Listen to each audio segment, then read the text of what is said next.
Now help me welcome to the stage our third storyteller of the night, Lynnie Vessels.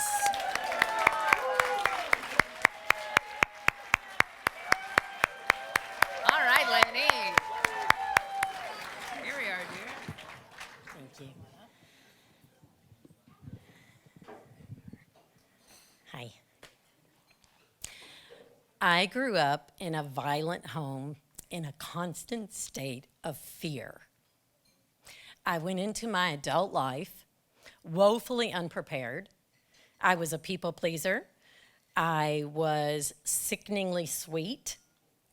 I was prey for mean people. At one point in my life, I realized if I didn't get therapy, I was doomed. And one therapist said to me, Lynnie, you know, when you walk into a room and you're feeling pretty good about yourself and somebody says something mean and it makes you feel bad, you can say words to make yourself feel better before you leave. And I was like, what? You can do that? You can say words? So I set about trying to come up with words, and you may know this, that you, of course, come up with the words way later. And so I continued to suffer in my life from being this magnet I was. And at one point, I just gave it over to the universe, and I said, please, dear God, I have failed miserably. I cannot protect myself. Will you please give me words? And I let it go.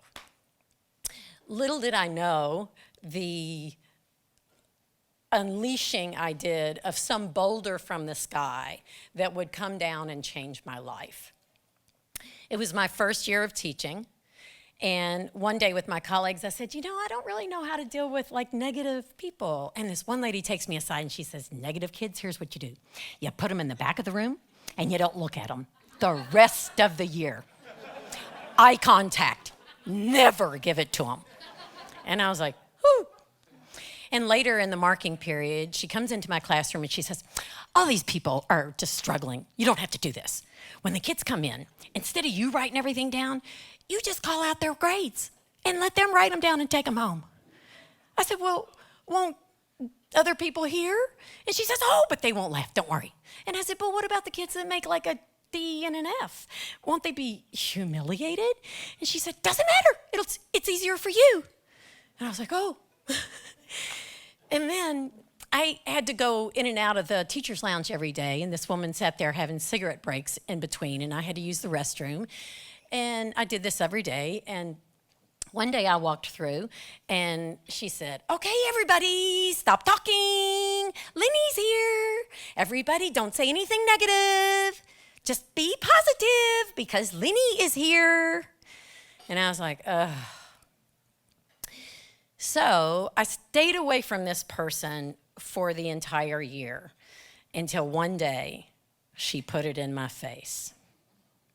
It was the last week of school. It was the biggest faculty meeting of the year. All my bosses were there, 5 principals, school board members, counselors, librarians. We were all picking academic scholarships and chores for next year. And so near the end of the meeting, the leader said, oh, okay, so now what we need to do is pick the head of Sunshine Committee for next year. And I felt this movement. And this woman leapt out of her chair. I know. Let's let Lynnie be Sunshine Committee person. And everybody goes, oh. And I was like, whoa. And she's like, oh, won't she be perfect? And I turned to her and I said, stop it.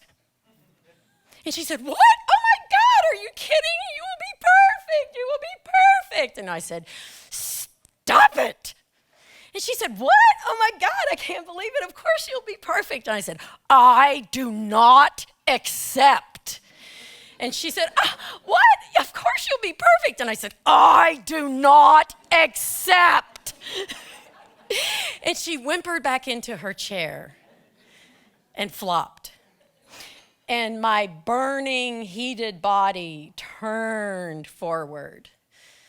And I just looked ahead and I said, in my mind, if everyone in this room right now hates my guts, that's okay. I was completely at peace. And a little while later, the department chair, she opened up my door and said, "Lynnie, are you okay?" And I said, "Yeah, I'm okay." She said, "Oh my God, you got to come out here." So I said, "What?" And I go out there, and there are like 15 of my colleagues surrounding me, celebrating, screaming, yelling. "Oh my God, Lynnie, oh my God, that was so amazing. Oh my God. Oh, this woman has been so abusive. Oh my God, oh my God. Nobody's been able to stand up to her. And we had no idea she was targeting you. We're so sorry. We tried to protect you." This one lady says, "Oh my gosh, I almost quit my first year of teaching. She was so abusive to me." And I was like, "Oh, okay." And I was in therapy, so I said, "Well, thank you. I don't want to gloat, but thank you." Of course, I wanted to gloat, but I didn't want to gloat. But the next morning, I walked into my room, and on my desk, from the woman that said she almost left teaching because of this woman, was a beautiful bouquet of yellow roses.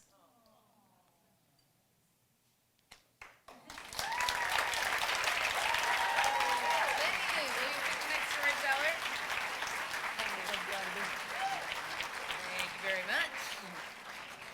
Lynnie Vessels, everyone.